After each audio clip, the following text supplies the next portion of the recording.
A'udzu billahi minasyaitonir rajim. Bismillahirrahmanirrahim. Assalamualaikum warahmatullahi wabarakatuh. Innal hamdalillah nahmaduhu wa nasta'inuhu wa nastaghfiruh wa na'udzu billahi min syururi anfusina wa min sayyiati a'malina. May yahdihillahu fala mudhillalah wa may yudlilhu fala hadiyalah. Asyhadu an la ilaha illallah wa asyhadu anna Muhammadar Rasulullah alladzi la nabiyya ba'da, amma ba'd.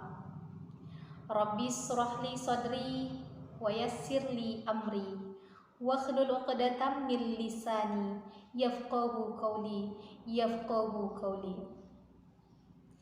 Segala puji hanya milik Allahu Rabbi, Zat yang maha ghafur, yang senantiasa melimpahkan beribu-ribu nikmat yang tidak terukur, mulai dari nikmat iman, nikmat Islam, sampai kepada nikmat sehat walafiat, yang mana jikapun dijadikan lautan sebagai tintanya, seluruh ranting-ranting pohon dijadikan sebagai penanya, dan seluruh dedaunan dijadikan sebagai kertasnya, niscaya tidak akan bisa untuk melukiskan, untuk menuliskan seberapa besar, seberapa banyak nikmat yang Allah berikan kepada kita.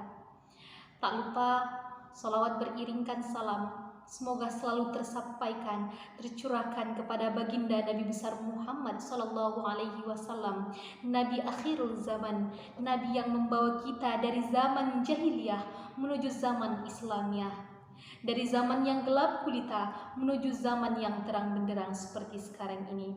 Semoga para keluarga, para sahabat, serta kita sebagai umatnya mendapatkan syafaat di hari kemudian kelak.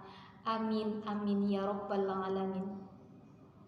Para pendengar yang budiman, saya Aulia Rahmizain dari Ilmu Agama Islam 2018 pada hari ini akan menyampaikan sebuah syarahan yang berhubungan dengan menghindari sikap boros. Para pendengar yang budiman, boros merupakan salah satu perbuatan yang tercela, yang mengacu kepada penyimpangan, yakni menghambur-hamburkan harta secara berlebih-lebihan. Dalam hal ini, Ibnu Jauzi dalam kitabnya Zadul Masir mengungkapkan bahwa yang dimaksud dengan boros artinya adalah menyalahgunakan dan bentuk membuang-buang harta. Kemudian Abu Ubaidah berkata mubadzir. Nah, mubadzir di sini adalah orang yang boros, adalah orang yang menyalahgunakan, merusak dan menghambur-hamburkan harta. Para pendengar yang budiman, padahal pada hakikatnya kekayaan yang kita miliki hanyalah sebuah ujian bagi kita. Sebuah ujian yang Allah berikan kepada kita dalam menjalankan perintah Allah, yang mana jika kita sebagai manusia tidak pandai-pandai mengontrol diri, kita tidak pandai-pandai mempergunakan nikmat dan harta yang Allah berikan kepada kita, kita akan terseret ke dalam salah satu perbuatan tercela yang Allah benci, yaitu perilaku boros. Nah, untuk hal itu Allah sebelumnya telah menegaskan di dalam Al-Quran surah At-Taghabun ayat 15 yang berbunyi, A'udzu billahi minasyaitonir rajim. Bismillahirrahmanirrahim. Nama amwalukum wa auladukum fitnah. Wallahu 'indahu ajrun 'azim.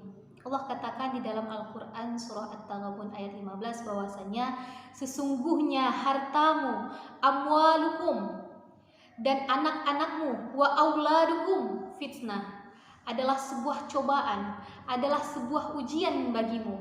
Wallahu 'indahu ajrun 'azim. Dan sesungguhnya di sisi Allah lah pahala yang baik. Dalam Al-Quran surah At-Taghabun ini kita lihat bahwasanya Allah katakan harta yang Allah titipkan kepada kita itu adalah sebuah ujian, yang mana sebuah ujian dan cobaan ini memang benar-benar harus kita waspada dalam menghadapinya. Kita benar-benar harus mampu memposisikan diri kita terhadap harta yang Allah berikan tersebut dengan sebaik-baiknya. Jangan sampai kita lalai, yang mana kelalaian tersebut akan membawa kita, akan menyeret kita ke dalam perbuatan-perbuatan yang buruk. Kemudian para pendengar yang budiman, Islam mengajarkan kepada kita untuk hidup hemat. Hemat digambarkan oleh Allah adalah suatu perbuatan yang berada di tengah-tengah antara perbuatan boros dan perbuatan kikir. Hidup hemat ini telah ditegaskan oleh Allah Subhanahu wa taala di dalam Al-Qur'an, surah Al-Furqan ayat 67 yang berbunyi, A'udzu billahi minasyaitonir rajim. Bismillahirrahmanirrahim. Walladzina idza anfaqu lam yusrifu wa lam yaqturu wa kana baina dzalika qawama. Shadaqallahul azim. Dalam Al-Qur'an surah Al-Furqan ayat 67 ini Allah katakan, dan orang-orang yang apabila membelanjakan hartanya mereka tidak berlebih-lebihan. Walladzina idza anfaqu lam yusrifu, dan mereka tidak pula kikir. Dan adalah pembelanjaan itu di tengah-tengah di antara yang demikian. Para pendengar yang budiman, jelas bahwa hemat itu berbeda dengan kikir dan berbeda pula dengan boros. Namun fenomena yang cenderung kita lakukan di sebagian besar masyarakat ini khususnya, kita menganggap apa yang kita miliki sudah menjadi hak kita sendiri. Nah, oleh karena itu kita merasa berhak atas segala apa yang kita dapatkan, dan kita menggunakan apa yang kita dapatkan tersebut dengan sesuka hati kita, tanpa kita memikirkan ada hal-hal yang harus kita sisihkan, ada hal-hal yang harus kita simpan dari apa yang kita dapatkan tersebut. Padahal di sini Allah jelas-jelas sangat melarang orang-orang untuk melakukan perbuatan yang berlebih-lebihan, perbuatan boros. Allah sangat membenci orang-orang yang demikian. Hal ini Allah tegaskan di dalam Al-Qur'an surah Al-Isra ayat 27 yang berbunyi, A'udzu billahi minasyaitonir rajim. Bismillahirrahmanirrahim. Innal mubadzirina kanu ikhwanasy syayatin wa kana syaitanu lirabbih kafura. Shadaqallahul azim. Dalam surat Al-Isra ayat 27 ini Allah mengatakan, sesungguhnya para pemboros-pemboros itu adalah saudara-saudaranya setan, dan setan itu adalah sangat ingkar kepada Tuhannya. Para pendengar yang budiman, Tafsir Al-Maraghi karangan Ahmad Mustafa menjelaskan bahwa firman Allah dengan nada melarang berbuat boros dan berlebih-lebihan, dan sesungguhnya pemboros itu adalah saudaranya setan, di sini memiliki maksud mereka mirip dengan setan dalam hal keborosannya. Kemudian mereka mirip dengan setan karena kedunguan dan ketidaktaatannya kepada Allah. Karena setan itu sangat ingkar terhadap Tuhannya, yakni benar-benar ingkar. Karena setan itu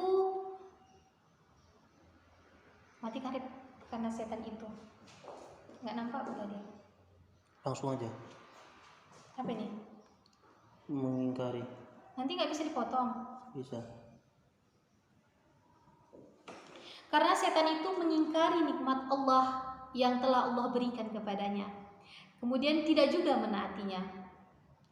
Demikian pula makna yang dikemukakan oleh Ibnu Abbas dalam Mujahid yang berkata, jika seseorang menginfakkan hartanya di jalan kebenaran, maka hal itu tidak termasuk ke dalam perbuatan tabdzir. Dan jika menginfakkan sebanyak 1 mud di jalan kebatilan, maka dia termasuk keadaan kelompok orang-orang yang memboroskan hartanya. Para pendengar yang budiman, begitu beragam bentuk pemborosan yang saat ini bisa terjadi. Salah satunya adalah gemar membeli produk yang mahal-mahal hanya karena gengsi, boros dalam menggunakan air bersih, boros dalam menggunakan air minum, menggunakan listrik, pulsa, telepon, bensin, gas, dan lain-lain sebagainya, sampai memiliki hobi yang mahal biayanya. Hal itu sebenarnya haruslah kita waspadai, kita jauhi, dan kita antisipasi. Karena mengingat bahwasannya pemborosan itu sangat jelas dilarang oleh Allah Subhanahu wa taala, dan itu merupakan termasuk Dan jika kita melakukan perbuatan tersebut, maka kita termasuk ke dalam saudara-saudaranya syaitan. Yang mana syaitan itu adalah makhluk yang sangat ingkar terhadap Tuhannya. Para pendengar yang budiman, dari pemaparan yang saya sampaikan tadi, ada beberapa hikmah yang mungkin dapat kita ambil, yaitu boros adalah perbuatan yang sangat Allah larang, dan boros adalah suatu perbuatan yang dapat membawa manusia ke jalan yang menyesatkan. Boros juga merupakan salah satu perbuatan tercela yang dapat menghalangi manusia kepada kebaikan, karena mereka para pemboros menganggap apa yang mereka miliki adalah hak mereka seutuhnya, dan mereka menganggap apa yang mereka miliki adalah apa yang harus mereka gunakan semuanya untuk kehidupan mereka. Oleh karena itu, di sini kita sebagai hamba Allah seharusnya senantiasa untuk selalu mengupdate dan mengupgrade keimanan kita, agar senantiasa selalu memperbaiki keimanan kita untuk mendekatkan diri kepada Allah. Baiklah para pendengar yang budiman, tidak terasa sampailah kita di penghujung waktu. Saya mohon maaf apabila terdapat salah-salah kata maupun ucapan. Jikapun ada terdapat sebuah kelebihan, itu datangnya dari Allah Subhanahu wa taala, dan kesalahan itu datangnya dari diri saya pribadi. Syukran katsiran ala ihtimamikum. Akhiru aqulu lakum ila liqa ma'as salamah. Akhirul kalam. Assalamualaikum warahmatullahi wabarakatuh.